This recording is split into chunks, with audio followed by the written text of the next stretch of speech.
Good evening, ladies and gentlemen. I'm Juliane Haus. I'm the director of the PhD program in Applied Linguistics here at the Hellenic American University. And this PhD program is, in fact, one of the finest in the world. And tonight I am particularly happy to welcome one of our distinguished members of the faculty, Professor Jan Blommaert. Professor Blommaert is also Professor of Language, Culture and Globalization and Director of the Babylon Center at the University of Tilburg in the Netherlands. He is one of the world's most famous sociolinguists and linguistic anthropologists. He is well known for his remarkable work in sociolinguistics and anthropology. He has done important research on globalization processes, and here in particular, he has looked into the new forms of inequality that arise from globalization processes. Among his many books and articles, I would like to particularly mention two books that are very well known. One is Discourse, A Critical Introduction. The other one is the globalization, the sociolinguistics of globalization. Both were published with Cambridge University Press. Tonight, Professor Blommaert will speak about how we should talk about the crisis. And I would like you to welcome, give a warm round of welcome to Professor Blommaert, please. Good evening, ladies and gentlemen. I've been lecturing almost non-stop since last Tuesday, which is merciful because last year I had to start on Monday. So I'm still in relatively good shape. You may ask why a linguistic anthropologist wants to speak about the crisis. Eh? Now the reason is that it happens to be my... can you hear me when I speak like this? Yeah. The reason is that it happens to be my business, right? From within linguistic anthropology, we assume that all of us live in a world which is deeply influenced, if not determined, by the way in which we speak about that world. An example, whenever we call something a problem, we will start acting as if it is a problem. So in other words, our activities, our behavior, our thoughts and so on are very, very deeply structured by the way in which we discuss it.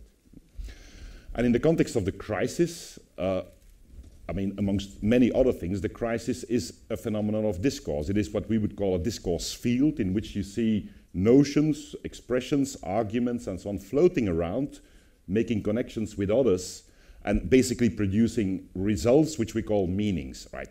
These meanings are not neutral, of course. They have an effect on how we act, on how we behave, on how we think, on how we argue with others. They basically have a very deep effect on how we basically act upon reality.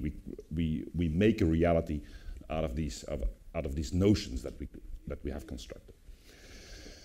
And the crisis, as you know, is a phenomenon which, for the moment, dominates not only Europe, it dominates the world wherever you go. And unfortunately, I do travel a lot, so I find myself in all sorts of places. A few weeks ago in South Africa. And if you think that here in this country, this is the only place where the crisis is an absolute sort of dominant notion of life, well, forget it. It is all over the place. Even in South Africa, you would feel it. You also feel it in the place where I come from, Western Europe, you know, the so-called better countries of the Euro. It is exactly the same. And of course, in a few months, I think in May, we have elections, European elections, amongst other things. No doubt they will be deeply influenced by whatever we think, whatever we feel, whatever we imagine in respect to the crisis. So the crisis, for me, looked like a nice, interesting, and also relevant notion to address here tonight in this public lecture. And let's begin, and again, here's the linguistic anthropologist, what exactly is the crisis? So we see the crisis here as a word, a discourse, all right, a way of representing. And if we start looking across an enormous field of material, because the crisis, of course, is articulated in hundreds, well, if not thousands, you know, expressions, articles in newspapers, news items on radio, TV, on the internet, what have you. So if we start looking across that field, we begin to see certain dominant patterns. And that's another feature of language in society. For almost every social issue, or for almost every human issue, there would be a dominant, a default, a neutral mode of speaking about it, right? And that's the mode which we find normal.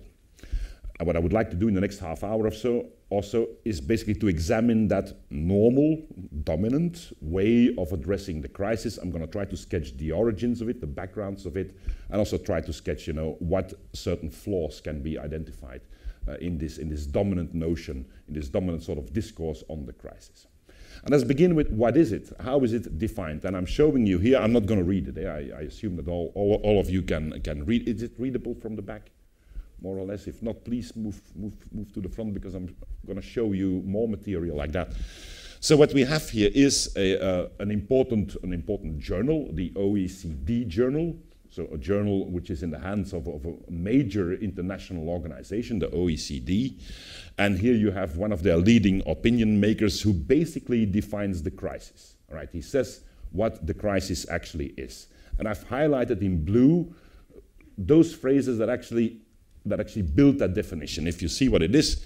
So he calls so what is the crisis? Well, basically the crisis is the asymmetric real shocks through external competitiveness and trade. All right, so that's the essence of the crisis. And it has a number of effects. For instance, we feel pressures into the labor market and unemployment. So there is a sort of ripple out effect, a ripple down effect. And then a little bit later, we see, that the nations in the Eurozone are addressing this particular crisis with basically fiscal slippage. So here we have a definition. The definition, again, would be relatively widespread. I mean, here, of course, it's formulated in a relatively technical jargon. But essentially, this would be a feature, or at least, this particular definition you can find in thousands of statements, utterances, articles, and so on and so on. So this is, let's say, hardly surprising. Eh? And then, of course, at the very end, in red, there is the major danger. So it's not yet there, but there's a danger that this person sees or that the OECD identifies, and that's underlying financial instability. Financial instability. Keep that in mind, because it's going to be appearing elsewhere as well. Now, of course, we live in a country here in Greece, which is evidently very badly hurt by this crisis. And so when I start speaking about Greece, we get a sort of mutation of that general definition. It becomes a thing which is made into a Greek problem. And here's, again, the real issues with respect to Greece are basically in the first statement. So this is the same article, the same author. The first big issue is, will Greece remain in the euro? That's a real danger, that's a real issue, right? So the big issue, the crisis, is defined by a danger of whether or not Greece will remain in the eurozone. Eh? And then a little bit later, of course, I mean, if Greece wants to remain in the eurozone, we must make sure that the rest of Europe doesn't have to pay too much for that. The cost for Europe as a whole might be forbidding, might be endangering the stability, and so on and so on. So we see little by little how a general definition might also become a specific definition that is placed in specific areas like, Greece. So this is the Greek, let's say, the definition of the problem, the dangers in this particular country. Here's somebody else. I understand you know him rather well, Mr. Barroso. And the crisis also has particular stakeholders. So who are the important players in the crisis? Who are the groups, the people, the individuals, the actors involved in the crisis? Who are the relevant players in the crisis? And again, here you see how Mr. Barroso defines it. I mean, apart from what he says about short-term measures, structured, truly European response, I mean, I could do an hour of analysis simply on statements like this. What is a truly European approach? A truly European approach. So what would be a non-European approach then? So they use these words, and each of these words basically begs analysis, critical analysis. But we have to move on a little bit, because he also identifies the relevant players. And here the relevant players are the markets. All right. So who are the people we really need to be aware of in the context of the crisis? Whose interests or whose desires, whose responses do we need to absolutely put central? It's the markets. Again, the markets. Who are the markets? It's interesting, you know, that, for instance, political parties have names and have individuals attached to it. When we talk about the markets, it's always an abstract notion. So who are the markets? No answer here. But the markets are an absolutely central, let's say, actor in the crisis. And a little bit later, he becomes, no, this is Van Rompuy. I mean, unfortunately, the man is Belgian. Yeah. In the sense that, I mean, yeah, I wish I could be, you know, proud of my country. Anyway, so he makes it slightly more specific. So who are these markets? The markets, and again, I've highlighted it in red. Those are investors, people with money, or organizations with money on the one hand. So those are the investors. And we absolutely need to be aware of their reflexes, their reactions, their actions, and what have you. And on the other side, also other states. Right? All right, so a problem like in Greece should not really contaminate other states whose finances are still okay, whose investors, or at least, you know, the investors are still basically relying on them as let's say, trustworthy and so on. Eh? So we begin to see a definition, and a definition of the crisis as I outlined it. You know, it's a financial, economic thing, you know, and it has effects on labor market, unemployment, and also on, let's say, the fiscal stability. The big issue is whether or not a badly hit country like Greece will have to stay in the euro, and whether, you know, that solution might not cost too much on other states. And we know who's going to decide it. It will be decided by the markets, by investors, and by other states. So this is a network, eh? a little game, so to speak, a little theater in which we begin to have the plot and also the main players. All right, so we begin to see the actors in action in a particular plot, right? And if we want to summarize, you know, these insights at this moment, and again, I mean, I'm only showing one or two examples, but if you try to extrapolate that through an enormous amount of data, you would find similar things. So it is basically the dominant way of looking at the crisis and addressing the crisis. Well, first of all, the crisis is economic, right? It is a very difficult situation in the financial markets, okay? And the euro. The euro is an ingredient of these financial markets. And so whenever we say the crisis, it is an economic, say, item, nothing else. It is, or at least the real definition they use is it's purely economic. And as a consequence, if it is an economic difficulty, it must be solved economically. Right? We need to bring economic solutions to an economic problem. That's the logic. And again, I'm sure that you've heard examples of that over and over again. So the solutions need to be directed at economic variables, you know, things like, you know, fiscal stability, the reduction of the budget deficits, and so on. So those would be the measures that we have to take if we want to address the crisis. And it needs to be done by economic actors, you know, these markets, these investors, the other states, the central bank, and so on and so on. So that sort of thing. Here again, we see the actors, we see the plot in action. Now, how do we need to change, how do we need to solve the problem, or at least how will these economic actors let's say, operate on these economic variables? Well, essentially, by changing the entire society in view of regained market stability and economic growth. So if you look at the analysis here, it's a very narrow analysis of the crisis. It's purely economic, but if you look at the solutions, it's way broader than purely economic. It is a change of the entire structure of society. So here already you begin to feel that there is a little bit of lack of balance. The solutions in reality are not purely economic, they're way broader than just economic. But anyway, the definition is what it is, and the players have been identified. We know what the crisis is and who's going to play a role in it. Now, of course, we have seen that, you know, there is an economic issue, and in order to solve the economic issue, we need to change the entire society, and that raises a number of issues, right? And a very clear issue is, well, what about democracy, all right? What about that system by means of which we govern and organize these particular societies, all right? Now, incidentally, in this big discourse complex that we call the crisis discourse, we see a very clear new definition of the relationship between the economy and democracy. And here is an example. This is from Bloomberg, and it is a reference to Mr. Mark Rutte, and he's the Prime Minister of the country where I work. And again, I wish I could say that with some, say, warmth and sympathy, and unfortunately. I'm sure you remember that a couple of years ago, your Prime Minister suggested at some point, that the measures that were proposed by the EU and by the Troika and so on would have to be submitted to a referendum. All right. Now, here's the response of Mr. Rutte.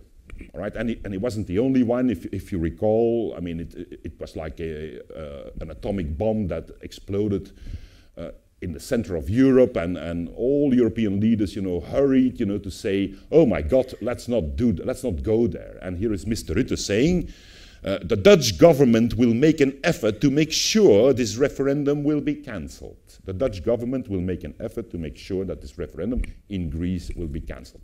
Well, I happen to see a couple of difficulties here. One is that Mr. Rutte is not elected by you, right? He's elected by the Dutch. So what is the authority of Mr. Rutte to decide upon a Greek democratic issue? And secondly, what's wrong with the referendum? A referendum is one of the old instruments of democracy. It is one of the absolutely central ingredients of democracy, and what is wrong with that? Well, Mr. Rutte, from an entirely different country, elected by an entirely different population, has an opinion about it, and even more, he wants this opinion also to be the opinion of the Greeks here in this country, and so he doesn't want this referendum. Now, that's interesting because we see how, I'm not a fool. I mean, you can think all sorts of things about me, but I'm not a fool. And I know that your Prime Minister did not only have pure, unspoiled democratic feelings about this referendum, right? That the plan was slightly more complicated than that. But still, I mean, he suggested a referendum, which is fair enough, because he was basically addressing issues that would change the entire Greek society, from A to Z, or from alpha to omega, if we take the Greek alphabet. And so all of a sudden, other leaders in Europe say, no, democracy has no space here, right? Those little games, Mr. Rutte unfortunately also used the word democratic games. That's not entirely what we have in mind. So we begin to see how the economy and democracy appear to be in a very difficult sort of relationship, and that from an old-style democratic viewpoint, all sorts of undemocratic things happen in the name of the economy, right? If we want to solve this economic problem, well, democracy needs to move out of the way a little bit, right? A little bit less democracy would be great if we want to solve this crisis, right? And I mean, living where I live in Western Europe and also traveling through Northern Europe, the opinions about that referendum in Greece were absolutely horrible. I mean, there were people who would say, well, the Greeks actually need a new dictatorship. It would be absolutely great for them, that sort of thing. It was absolutely disgusting, right? But so the general idea was, if we want to solve the economic issues, we need to have democracy, play a little bit softer, right? The same thing we see here. Spain, this is about Spain, and here is The Economist, again a very influential medium on issues such as those. You can read what is there. It's again a lot of jargon, and then greater pooling of sovereignty might be the solution.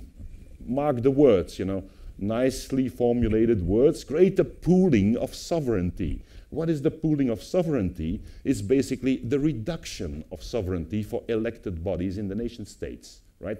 So in reality, greater pooling of sovereignty means that national governments, national parliaments have less to say, and that an important part of their authority would be handed to the EU. And that's what is basically labeled as a greater pooling of sovereignty. Eh? So again, we see that the notion, the old notion that societies like ours are governed by elected bodies from the people, right? The old idea of democracy, that increasingly we see how in the context of the crisis, absolutely central ideas and let's say elements of that system are being either questioned or even sacrificed, right? So we see again a particular situation in which the economy appears to be the most important thing, and democracy has to sacrifice a little bit, okay? So we are ready to have a little bit less democracy and a little bit more economy. There's a clear new relationship between the two. So if we want to make this graphic, now here's an experienced lecturer, you know, so after many words you need some images. Eh? The top one is the economy, right? The bottom one is democracy. Now who is this? Who is the economy? We already know that. Eh? Oh, what is happening here? Sorry. Okay. The markets, we've already seen that. Now, who are the markets? Well, essentially the rating bureaus. And again, you're familiar with that, eh? Fitch and Moody's and Standard & Poor's and so on. The ratings dominate almost everything, or at least they used to dominate. It's a little bit less now. But in the period we are addressing here, let's say 2011, 2012, it was all about rating bureaus. So who is the economy? It's rating bureaus, right? And who's behind the rating bureaus? Well, investors and shareholders. So in other words, money. Eh? Small groups and organizations, you know, that basically control enormous flows of money. Now, who's behind a democracy? We have the democratic institutions, national parliaments, governments, and so on, at all sorts of scale levels, the local, the regional, the national, and then the European. And who is behind that? Well, all the rest, essentially. So let's call that society, all right? Who is represented in these democratic institutions? The whole of society, right? And who are they? Just to make it very clear, those include not just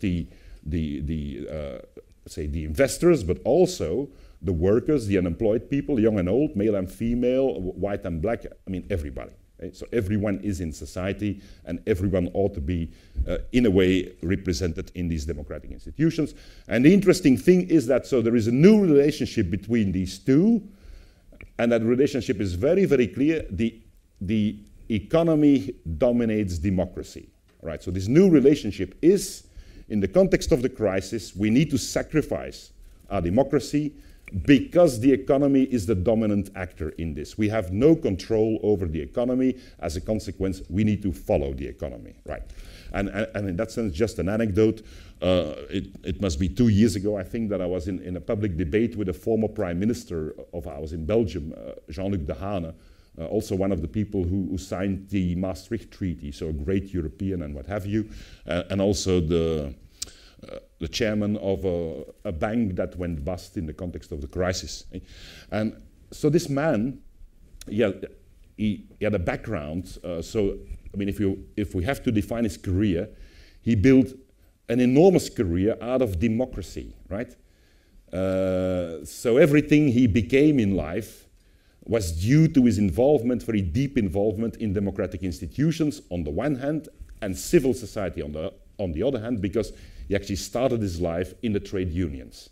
And then from the trade unions, he moved into elected politics and so on and so on. Now this man said about the crisis, he said basically two things. First, he said, you know, trade unions, that's, yeah, well, we need to dare to raise the question about the usefulness of the trade unions, because they slow down the economic process, right? Basically, those are 20th century institutions, and in the context of what we're now seeing, you know, computerized money flowing around the world, they no longer have a place. So we need to be able to raise the issue of the value of trade unions. Now remember, he had his entire background in the trade unions. Everything that he was, he owed to the trade unions. The second thing he said was, and you know, parliamentary democracy, well, here also we should open this up for debate. Reason being that billions can be transferred across the globe in a split second, and then our system of representation, you know, these institutions, what is the response?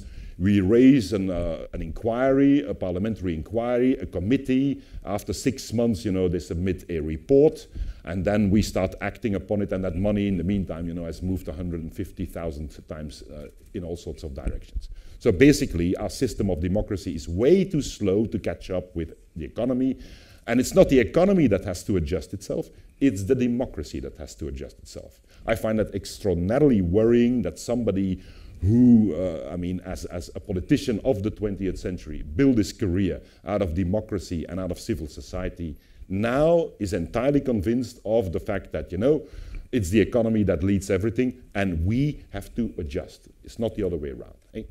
So a very clear new relationship, and that relationship is what I'm now going to submit to some analysis. So what is the economy? Clearly, it is global money, so it's finance, global corporations as well. It is global, and as a consequence, there is no political control at all over the operation of these flows of money. So the nation state has no way of let's say, forcing General Motors, to open a factory. Right? There's no real influence we can have over JP Morgan. There's nothing we can do about that. Eh? So they basically have a scale level of influence, power, and so on that is entirely immune to, let's say, democratic intervention. It is autonomous and it has its own laws. And then again, one of the things we've grown accustomed to over the last 5-6 years is the fact that we appear to believe that the laws of the economy are natural laws, right? Like the law of gravity, or relativity. Exactly the same absolute notion of law is used when we talk about the economy. So it is not. The economy is not. Note, it's very important because we're gonna see how weird actually this definition is. The economy does not include, so the definition of the economy as we use it now does not include workers and consumers. They are apparently not the economy, right? So they do not belong to that notion, the economy, anymore. As a consequence, the economy is also not political. The notion of a political economy has completely disappeared. It is an autonomous area which is absolutely immune to political decision making. And it is a social force, so it is not a social force, and it does not serve the general interest. I'm making these points because all of these things that are now excluded basically belonged to the essential definitions of the economy for like 4 centuries, right? Where always, whenever we spoke about the economy, whenever Adam Smith, spoke about the economy, he included all those elements that are now excluded. He included the workers, the consumers, also included, social forces, general interest, the good society. Basically, that was the finality of the economy, right? So what we see, of course, because this is the economy, a very narrow sort of organization, and it leads. It is a democracy, so societies need this economy in order to have wealth. As a consequence, these democracies have to, let's say, submit themselves to the economy. There is no power that these democracies can have over the economy. Now, what I'm showing you here operates at a general sort of level, a general discourse level, but it also operates at what we could call micro domains. Domains like debates over wages, over the inflation, over purchasing power, and so on and so on. So it operates across a very, very broad field, indeed, from the very big to the very small. So it is a logic that has established itself over the past number of years, 5-6 years, basically, as a time span, or at least as a stage of acceleration, and I will show that in just a moment. So, if we want to solve the economic, issues, the crisis that we are facing, we have to basically remove the economy from democracy. We have to make the economy free, right? Free from what? Free from democratic, let's say, control.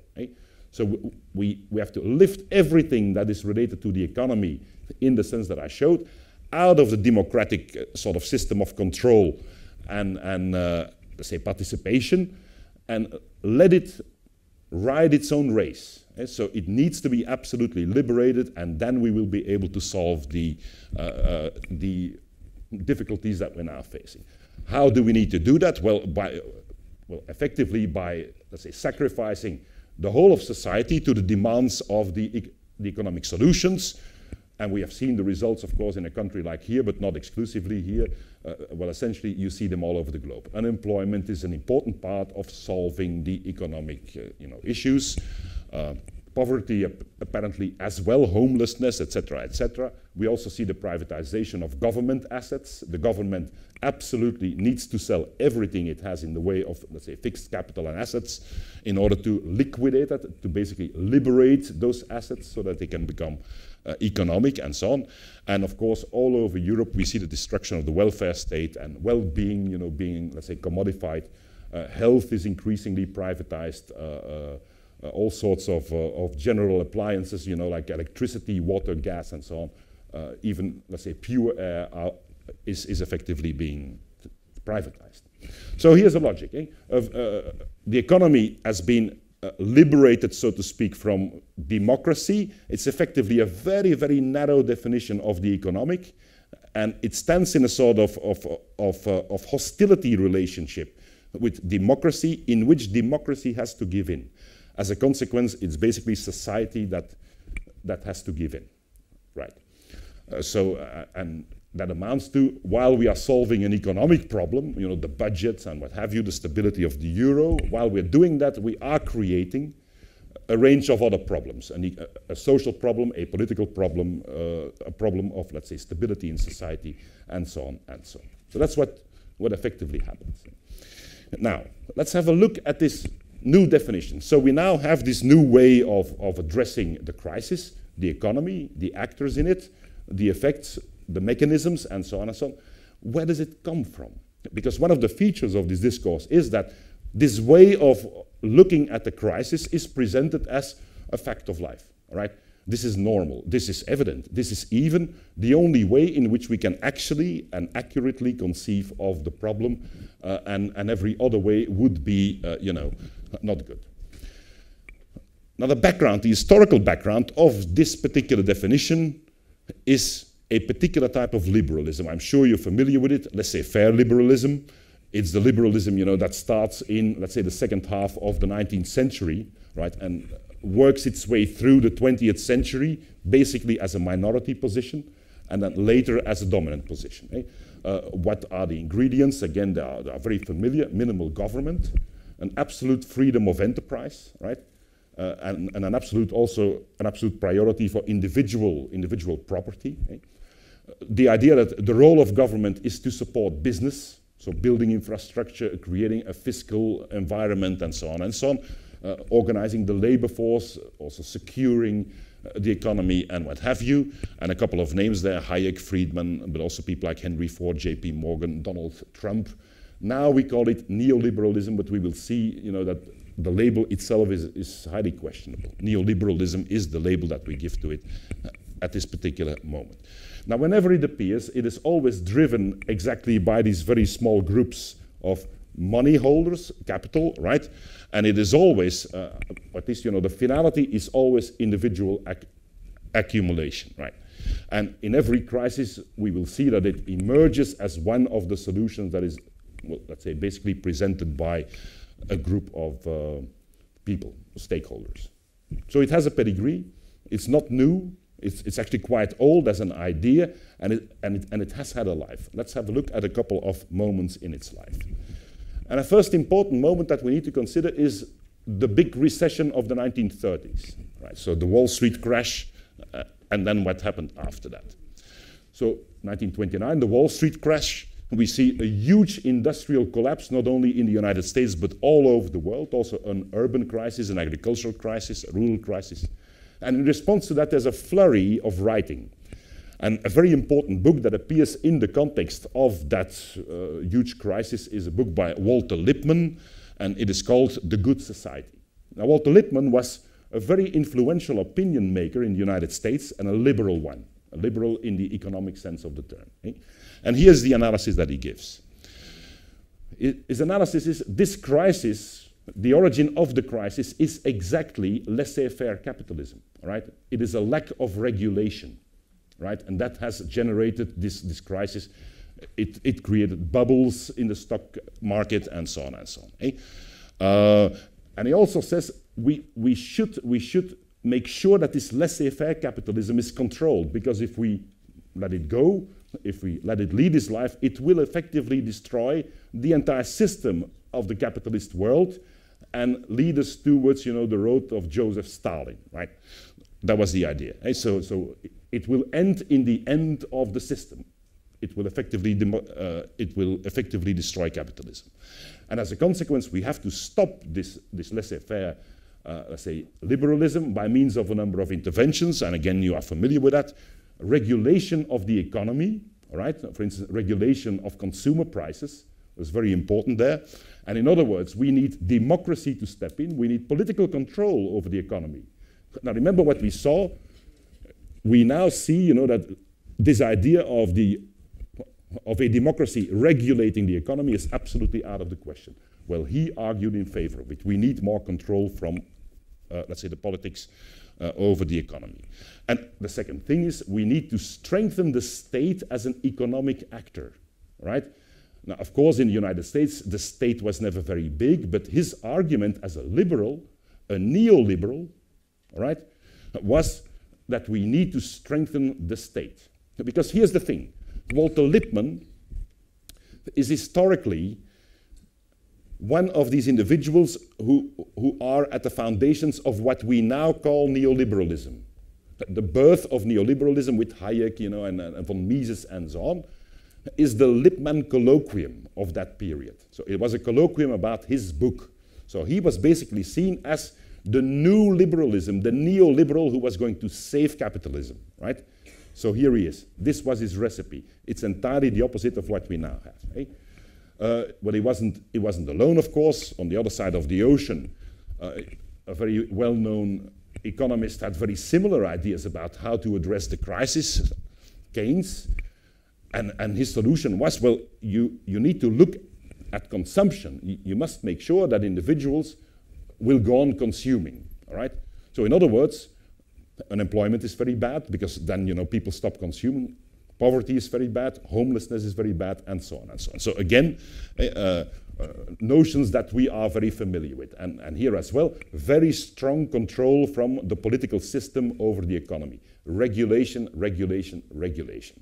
Now, interestingly, by 1938, in the literature of that period, all right, the enemy of the neoliberals of today was basically celebrated as the great neoliberalism, the man who, along with Lippmann, was going to renovate liberalism, was going to make a new liberalism that would save capitalism, right? So here we are, a very weird sort of meaning of neoliberal, but at least, you know, what we will see is that neoliberalism will basically change entirely in meaning over time. A lot of that was implemented, of course, in the New Deal by Roosevelt. I'm sure that many of you are familiar with it. What did he do? I mean, it was a very strong government, and also government grew enormously in that period. It was the biggest government, basically, that the United States ever had, or at least, let's say, Nixon was the biggest one, but it started with Roosevelt. Mass employment programs organized by the state. So the state moved into the field of the economy by shaping labor. All right? It created jobs and incomes and, you know, money for the people. Regulation of banks. A very famous act, the Glass-Steagall Act, you know, that basically controlled banks in such a way that they would, let's say, be prevented from speculation. Okay? So banks would be strictly controlled by the government. Okay?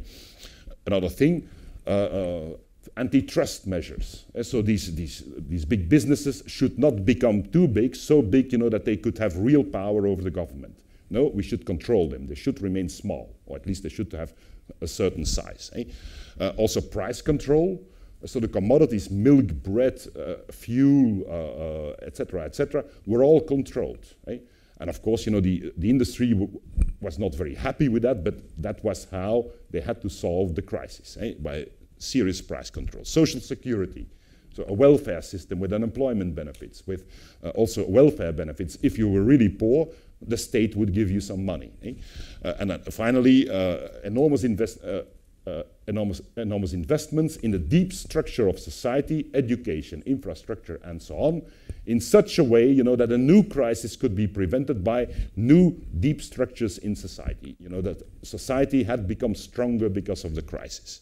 And of course, also labor regulation with trade unions. It's in the context of the New Deal that in the United States, the trade unions get real influence in the economic system. So this is the United States, ladies and gentlemen, in the 1930s. Nowadays, we would call this socialism, right? Radical socialism. I mean, Marxism, right? Communism. Eh?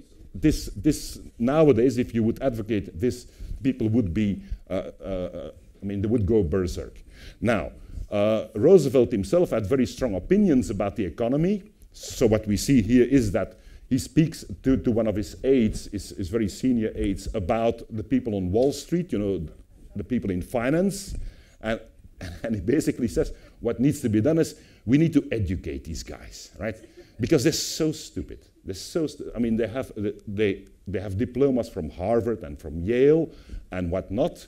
But when it comes to thinking about society and about what is good for society and long-term strategies for society, they are just basically infants. Eh? So he's very, very radical in his rejection of the wisdom of the financial whiz kids. And so very clearly here, the message to get out of the crisis in the 1930s was, we need more democracy to control the economy. So exactly the opposite as what we are now accepting, apparently. Eh?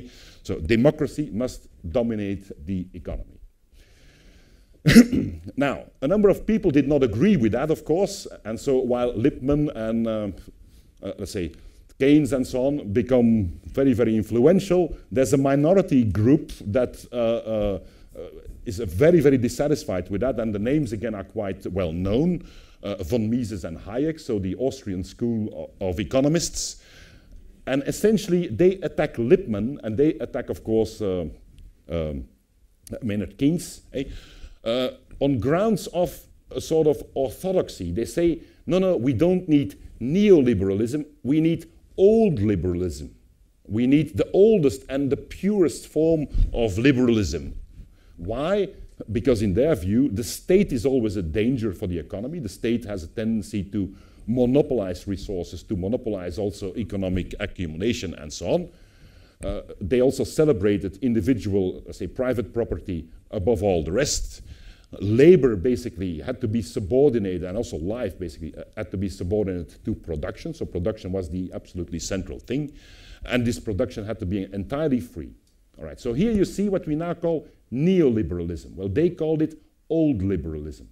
All right, so here's an interesting, let's say, battle of ideas, that begins in the 1930s and essentially continues all the way until now. Right, but it's good to remember, that this notion, or at least, this approach, what we now call neoliberalism, what they called old liberalism, was an extremely marginal position in the field. It was a minority position in the field. All the way until, let's say, the mid-70s, when Hayek received his Nobel Prize. But it's interesting to see that when he received his Nobel Prize, it was given to somebody else as well, Gunnar Myrdal. I don't know whether you're familiar with that name anymore, but while, Hayek is considered to be the father of neoliberalism, and so against the welfare state, Myrdal from Sweden was perceived to be the father of the modern Scandinavian welfare state, right? So basically two economists, but entirely different politicians, right? Entirely different political orientations, and they were given a Nobel Prize in exactly the same year at exactly the same moment. It was a minority position that basically stayed a minority position until the 1970s, when all of a sudden a number of big shocks in the system all over the world reorganized the economy. You have the Nixon shock of 1971, huge crisis in the US. There's an enormous inflation. There's the Vietnam War, a very expensive sort of thing. There is also political unrest and so on and so on. And Nixon responds with a number of measures that you see here. And so he leaves the Bretton Woods Agreement, stability of the world currencies. As a consequence, there is no monetary stability anymore, and he revokes that act that controlled the banks, right? So he abolishes the Glass-Steagall Act. And the effect of that is a thing that we still feel today. It means that money from that moment onwards becomes the most important economic object, right? It's no longer automobiles or refrigerators or radios or high tech. It is money itself. Money itself becomes the biggest, largest commodity in the world market. And we begin to see a number of the phenomena that we're now entirely used to. For instance, the fact that money, let's say trading money, investing, and so on, financing, becomes detached from the real economy, right? It becomes an activity in its own right. Okay, and an ownership effect in the sense, that who owns the large companies, the shareholders, who are they? They're no longer stable families and institutional investors. They can be everyone, and they change almost overnight. An enormous flexibility in ownership of the real economy. Growth in the money market, while the industry goes down, or at least remains relatively stable for a while. New objects like speculation, these weird sort of derivative, say financial items, the so-called Roaring '90s, and Stiglitz has written a beautiful book about that, in which money could be made out of nothing, out of an agreement between people. That $1 million was actually worth 100 million. And in that sense, you could become billionaire in a very, very easy way. And from that moment onwards, and it is easily forgotten, we have had a non-stop sequence of bubbles and recessions. Right? So this is not the first crisis.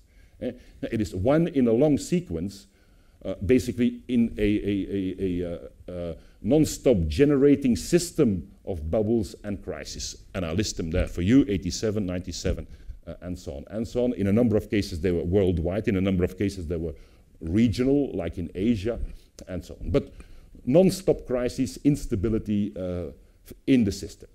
And so here we are in a new economy, all right? So when we now speak about a relationship of the economy and democracy, the economy has changed as well. It's no longer the economy of the 1960s or of the 1940s or whatever. It is an entirely new economy that has the features that you see here. It is global, it's high-tech, it's driven by money transfers, right? It's very strongly also driven by global interstate competition around, fiscal environments. It is easier to invest in the UK than in, say, Belgium, because the taxes are lower and so on. So eternal competition between the different units and actors there. Mobility defies regulation. So in one country you can vote a law, that prohibits, let's say, the production of certain items, but it's very easy to the business to move elsewhere, right? For instance, pollution issues are effectively solved not by less pollution, but by mobility, by delocalization. So all new features there, and of course the end of the Cold War plays an important role in all of it. And essentially what we now see is Hayek's dream come true, an entirely new sort of environment, which is old-style liberalism. So what we see here is, and I think that's the upshot of all of this, this particular notion of the crisis, and I defined it at the outset, a dominant sort of ideology, a dominant sort of discourse about the crisis, which dominates all of us and has become, for many of us, the truth, and the only way in which we rationally and realistically can see this problem. Now, this is not a fact of nature, it has an historical genesis, and it is a political choice. It is an ideological position, right? Not an act of nature, not a reality outside of human agency. It is an ideological view. And what we are now seeing essentially is the victory, the ultimate victory of what used to be a marginal notion, a marginal theory, the Hayekian theory of liberalism, so old-style liberalism, which we now call neoliberalism, which is basically driven by one actor in the economy, or one bunch of actors in the economy, which is finance, the financial markets, which is why here in Greece we have to worry about Moody's and we have to worry about, Fitch, more than we have to worry about unemployment, right? So this is the big shift. Unemployment is a nasty side effect, but the real economic danger is a rating drop from Fitch, right? That's what we absolutely have to avoid, even if the price for that is, you know, another 45,000 unemployed people. So you see how a shift has happened there, and how the economy is basically collapsed into a very, very narrow network of actors and organizations. And it basically lacks perspective for all other aspects of economic processes. So, for instance, the role of unemployment for the moment, the role of wages and so on, what you hear about that is very, very underdeveloped in a number of instances.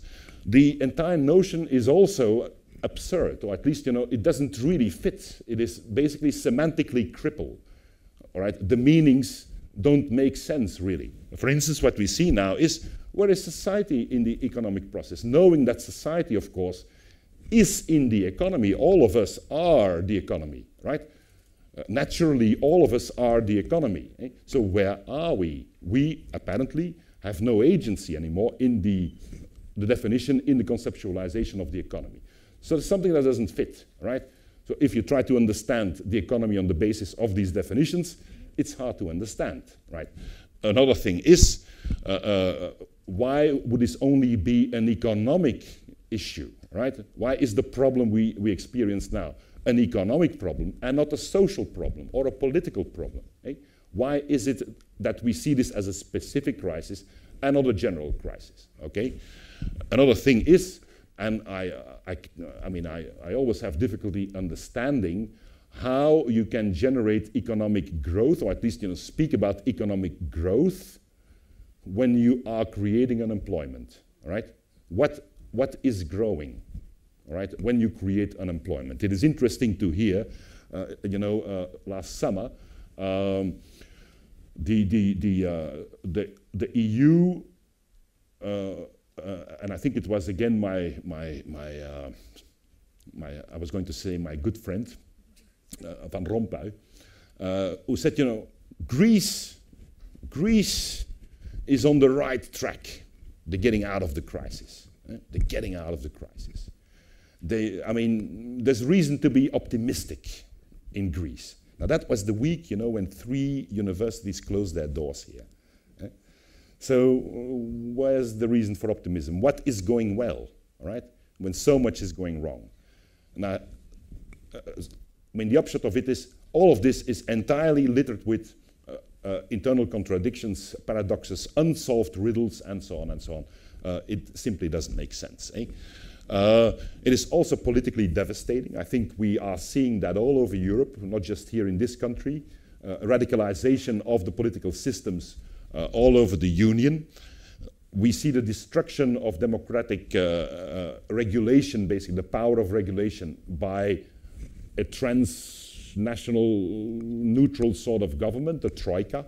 The Troika is not elected by anyone, but they have effective control over massive aspects of nation-state business.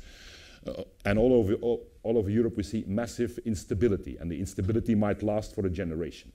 An instability generated by new forms of unemployment, poverty, and marginalization is not a thing that will leave us very soon. So what exactly is being addressed here? What exactly is being, let's say, solved here, when those are the effects? What is being worked on? What is the object of intervention here? It is also economically absurd, and I'm not the only one to say so. It is economically absurd in the sense of, where is the consumer?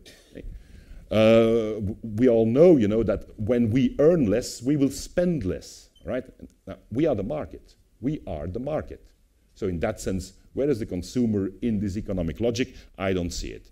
And of course, also, what is the economic expense of inequality? I think that's a calculation that still remains to be made. I'm not the only one to say that. And incidentally, over the past year, we've heard really interesting noises from an unusual angle. The IMF, and not only the IMF, also the World Bank and a number of other neoliberal institutions. I mean, the IMF, you know, is a major actor in the implementation of this new economy as we now know it. Well, it is the IMF who has been warning for about a year and a little bit more now, repeatedly in almost all of its publications, basically saying, hang on, this is not going well, all right? This reduction of the problem to a very narrow definition of an economic issue for which an enormous, social and let's say political price has to be paid is going wrong. And there is a real danger now, a real danger of instability becoming the rule in Europe. And if it becomes the rule in Europe, it will become the rule in the world. I thank you very much.